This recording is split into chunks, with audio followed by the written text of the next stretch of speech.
चाहूंगा वंशराज दुबे जी।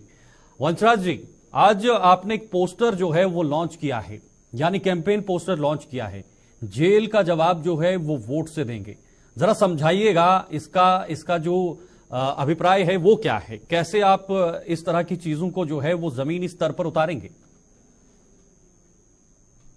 ठीक है शीतल भाई, नमस्कार आपको और आपके दर्शकों को मेरा नमस्कार जी। मैं आपको बताऊं शीतल भाई कि 2011 से आपको पता हो कि उसके पहले हिंदुस्तान के अंदर राजनीति होती थी अगड़े की, पिछड़े की, जाति की, धर्म की। लेकिन अरविंद केजरीवाल जी ने दिल्ली के जरिए इस देश के अंदर राजनीति शुरू की, मुद्दों की, बुनियादी मुद्दों की बात करने वाला अगर कोई नेता पहले पैदा हुआ तो अरविंद केजरीवाल, जिसने पूरा चुनाव अपना आपने देखा कि बिजली, पानी, शिक्षा, स्वास्थ्य पे लड़ा। और जब हम तीसरी बार यानी अरविंद केजरीवाल जी जब तीसरी बार दिल्ली की जनता के बीच में वोट मांगने गए तो अरविंद केजरीवाल जी ने कहा कि अगर हमने काम किया होगा तो आप हमको वोट देना, अन्यथा हमको वोट मत देना। और आपने देखा कि दिल्ली की जनता ने तीसरी बार भी प्रचंड बहुमत की सरकार, आम आदमी पार्टी की सरकार बनाई। वंशराज जी, बिजली, पानी, अस्पताल, शिक्षा, स्कूल सबकी बात तो हुई, लेकिन शराब की बात नहीं की आपने। नहीं, मैं आ रहा हूं, मैं सारे सवाल का आपके जवाब दूंगा जी। मुझे कंप्लीट कर लेने दीजिए। आपने चूंकि पूछा कि इस नारे का क्या मतलब है। जिस अरविंद केजरीवाल ने दिल्ली के अंदर गरीबों के बच्चों के लिए अच्छे स्कूल बनाए, मुफ्त की शिक्षा दी, महिलाओं की बस की यात्रा फ्री की, 1000 रुपए की योजना भी लेकर आए, आपको पता हो।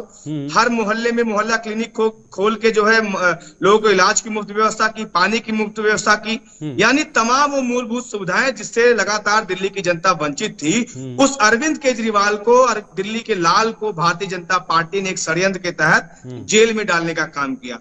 आज दिल्ली और मुझे लगता है देश के हर कोने में इस बात को लेकर नरेंद्र मोदी के खिलाफ जबरदस्त रोष है।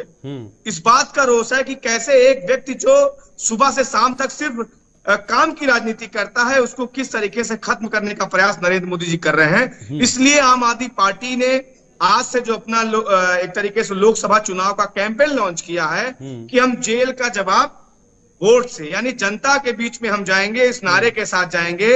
जनता ने ही नरेंद्र मोदी को शिखर पे पहुंचाने का काम किया। जनता ने ही अरविंद केजरीवाल जी को 3 बार दिल्ली के अंदर मुख्यमंत्री बनाया।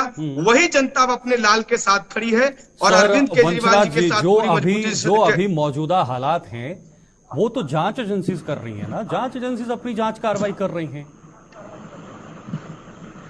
नहीं, जांच एजेंसियां कैसी कार्रवाई कर रही हैं आप बताइए शीतल भाई। अभी जो इलेक्टोरल बॉन्ड के जरिए इतना बड़ा खुलासा हुआ है, क्या जांच एजेंसियां खाली विपक्षी नेताओं के लिए होंगी? 33 कंपनियों ने 7 साल में 1 लाख करोड़ रुपए का जिनका घाटा हुआ। ठीक है, 33 कंपनियां 7 साल 1 लाख करोड़ का घाटा हुआ। घाटा होने के बावजूद 450 करोड़ रुपए चंदा दे रहे हैं भारतीय जनता पार्टी को। आप सोचिए, जिस शराब घोटाले का भी आप थोड़ी देर पहले जिक्र कर रहे थे, उसमें मुख्य आरोपी शरद चंद्र रेड्डी, जिसने भारतीय जनता पार्टी को 55 करोड़ रुपए की रिश्वत दी, उसको पीठ दर्द के नाम पे उसको बेल मिल जाती है। तो ये कहीं ना कहीं भारतीय जनता पार्टी की जो दोहरा एक तरीके से मापदंड है वो देश के सामने आ गया। तमाम भ्रष्टाचारियों को पूरे देश के अंदर भारतीय जनता पार्टी अपने पास शामिल करा रही है और विपक्षी नेताओं पे कार्रवाई कर रही है। ये देश ऐसे चलेगा? Okay, doctor Ashish ji.